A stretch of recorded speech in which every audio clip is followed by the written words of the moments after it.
నమస్తే. నేను మీ అశ్విని కుమార్.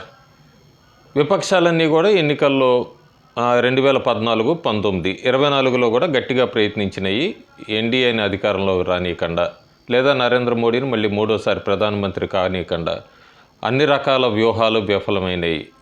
అన్ని రకాలంటే శాంతి భద్రతలకు సంబంధించి జమ్మూ కాశ్మీరు, పంజాబు, అట్లాగే మణిపూర్లు ఇట్లాంటివన్నీ కూడా తీసుకొచ్చారు తెర మీదకి. ఎక్కడా కూడా వాళ్ళ వ్యూహాలు ఫలించలేదు. అట్లాగే రైతుల ఉద్యమాలని చెప్పి తీసుకొచ్చారు, అవి ఫలించలేదు. ప్రత్యక్ష ఎన్నికల్లో నరేంద్ర మోడీని ఓడించడం అనేది వాళ్ళకి కష్టతరం అన్నదైతే అర్థమైంది. అయితే ఒక రకంగా ఇవి నడుపుతూనే ప్యారలల్గా ఇంకొక స్ట్రాటజీ కూడా నడుపుతూ తీసుకొస్తున్నారు విపక్షాలు ముందుకి. ఎవరికి అర్థం కాని రీతిలో ఎట్లాగైనా సరే నరేంద్ర మోడీని ఇంకా ఓడించకపోతే, లేకపోతే ప్రభుత్వాన్ని పడగొట్టకపోతే, ఇప్పటికే 10 సంవత్సరాలు ప్రతిపక్షంలో కూర్చున్నాం, ఇంకొక 5 సంవత్సరాలంటే మనుగడకే ప్రమాదమని. దాని పేరే క్లోవర్డ్ పైవన్ స్ట్రాటజీ. క్లోవర్డ్ పైవన్ అంటారు, పివన్ స్ట్రాటజీ. ఈ స్ట్రాటజీ ఏంటి? అసలు విపక్షాలు ఏమి ఎత్తుగళ్ళు వేయబోతున్నాయి?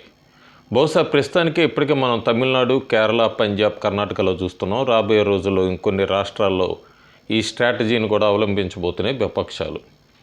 ఈ స్ట్రాటజీ ఏం లేదు, ఒక రాజకీయ సంక్షోభాన్ని సృష్టించాలి. రాజకీయ సంక్షోభాన్ని సృష్టించడానికి కూడా ఎత్తుగడ ఉచితాల మీద హామీలు ఇవ్వటం. ఉచితాలు వీళ్ళు ఇచ్చిన హామీలన్నీ కూడా ఇప్పటికే అప్పుల్లో ఉన్న రాష్ట్రాలు, ఇందాక నేను చెప్పినట్టుగా కేరళ, పంజాబు, కర్ణాటక, తమిళనాడు, ఇవన్నీ కూడా బాగా హై డెప్ట్లో ఉన్నాయి, అప్పుల్లో ఎక్కువ ఉన్నాయి. వీళ్ళందరూ ఉచితాలు ఇష్టం వచ్చినట్టుగా ప్రకటించటం. ఈ ఉచితాలన్నీ కూడా వాళ్ళ దగ్గర రెవెన్యూ లేదు కాబట్టి దాన్నంతా కేంద్ర ప్రభుత్వాన్ని అడగటం, నిధులు. ఆ నిధులు కేంద్ర ప్రభుత్వం, మీరు ఉచిత హామీలు ఇచ్చారు, వాటికి మేము నిధులు విడుదల చేయము అని కేంద్ర ప్రభుత్వం నోటి వెంబట రావటమే ఉద్యమాలు లేవదీయటము. ఆ ఉద్యమాల ద్వారా రాజకీయ సంక్షోభాన్ని సృష్టించటం, వీధి పోరాటాలు. ఎవరికైతే ఉచిత హామీలు ఇచ్చారో ఆ వర్గాలన్నింటినీ రెచ్చగొట్టడం. ఈ స్ట్రాటజీకే కరెక్ట్ వర్డ్ క్లోవర్డ్ పైవన్ స్ట్రాటజీ అంటారు. దీనికి ఆర్జుడు మొట్టమొదట అసలు ప్రారంభించింది ఈ స్ట్రాటజీని ఢిల్లీ ముఖ్యమంత్రి, ప్రస్తుతం లిక్కర్ స్కామ్లో తిహార్ జైల్లో ఉన్న అరవింద్ కేజ్రీవాల్.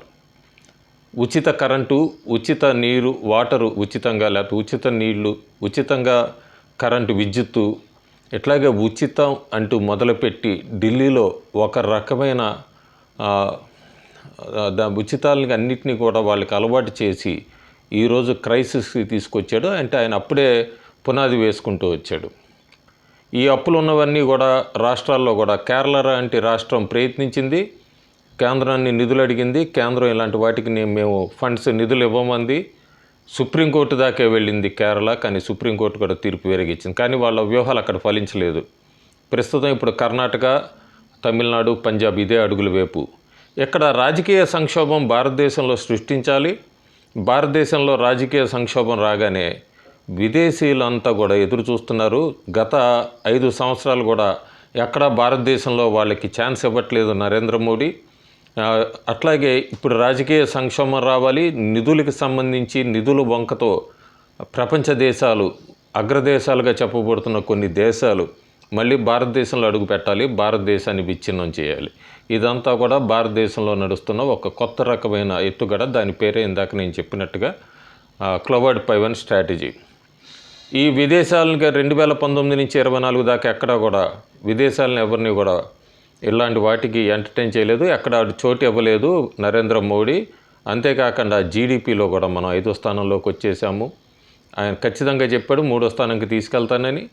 అంతేకాకుండా మొన్న కోవిడ్ పాండమిక్ అప్పుడు కూడా వ్యాక్సిన్స్ ఇవన్నీ కూడా భారతదేశం ఎంత ముందు ఉంది. విదేశాలు అమెరికా లాంటి, ఫైజర్ లాంటి వాటిని వీళ్ళందరినీ కూడా భారతదేశంలోకి అడుగు పెట్టనివ్వలేదు. ఇవన్నీ కూడా ప్రపంచ దేశాలు గమనిస్తున్నాయి, అవకాశం కోసం ఎదురు చూస్తున్నాయి. దానికి తోడవుతున్నాయి విపక్షాలు. సో మనం రాబోయే రోజుల్లో భారత పౌరులు కానీ ప్రస్తుతానికి అందరూ కూడా గుర్తుపెట్టుకోవాల్సింది, చాప కింద నీరులాగా ఈ స్ట్రాటజీని ఇంప్లిమెంట్ చేయడానికి నడుస్తుంది విపక్షాలన్నీ కూడా. ఈ స్ట్రాటజీ ఏం లేదు, ఉచితాల స్కీముల మీద ప్రజలందరికీ హామీలు ఇచ్చి, ఆ హామీలకి మా దగ్గర నిధులు లేవు, కేంద్ర ప్రభుత్వం మాకు నిధులు ఇవ్వట్లేదు, కేంద్ర ప్రభుత్వాన్ని అడగండి మీరు అని చెప్పి ఒక పొలిటికల్ క్రైసిస్, ఎట్లా అంటే వీధి పోరాటాల ద్వారా కేంద్ర ప్రభుత్వం మీద నెపం నెట్టడానికి ప్రయత్నిస్తున్న ప్లాట్ఫామ్ ఆల్రెడీ జరిగింది. ఇక వాళ్ళు సమయం కోసం వేచి చూస్తున్నారు. దాదాపు లోక్సభ స్పీకర్ జూన్ 26వ తారీఖు లోక్సభ స్పీకర్ని ఎన్నుకుంటారని తెలుస్తోంది. ఆ తర్వాత పార్లమెంట్లో విపక్షాలు దీని మీద మొదలుపెట్టి అక్కడి నుంచి ఉద్యమాలు లేవనెత్తడానికి ప్రయత్నం చేయబోతున్నారు.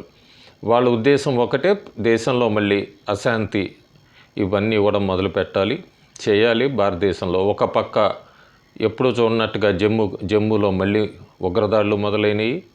రాబోయే రోజుల్లో కొన్ని ఉద్యమాల పేరిట రైతుల ఉద్యమం అవ్వచ్చు, లేదా ఇలాంటి ఉచితాలకు సంబంధించి నిధులకు సంబంధించి కేంద్ర ప్రభుత్వం వివక్ష చూపిస్తోంది, ఇట్లా అని మళ్ళీ కొత్త ఉద్యమాలు మొదలయ్యే అవకాశం మెండుగా బాగా ఉన్నాయి.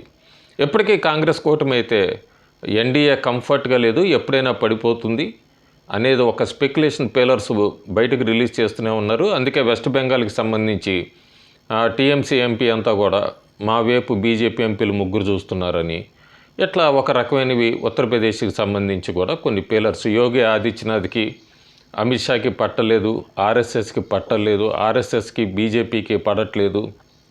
కారణాలు అంతర్గతంగా ఆర్ఎస్ఎస్ బీజేపీకి ఏమైనా నడుస్తున్నా కూడా దాన్ని బయటికి తీసుకొచ్చి ప్రచారం తీసుకొచ్చి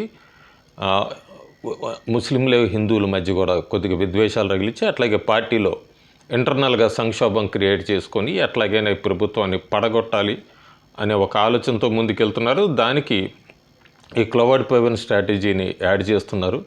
దీనికి ప్రపంచ దేశాల్లో అగ్రదేశాలుగా చెప్పుకుంటున్న కొన్ని దేశాలు కూడా వీళ్ళకి ఆ ప్లాన్ ఎగ్జిక్యూషన్ ఎట్లా అనేది చెప్తున్నారు. సహాయ సహకారాలు అంటే ప్లాన్ ఎట్లా చేయాలి, ఏంటి, ఏ సమయంలో అనేది. సో ఇవన్నీ రాబోయే రోజుల్లో మనం చూడబోతున్నాము. భారతదేశ ప్రజలందరూ కూడా అలర్ట్గా ఉండాల్సిన సమయం ఇది.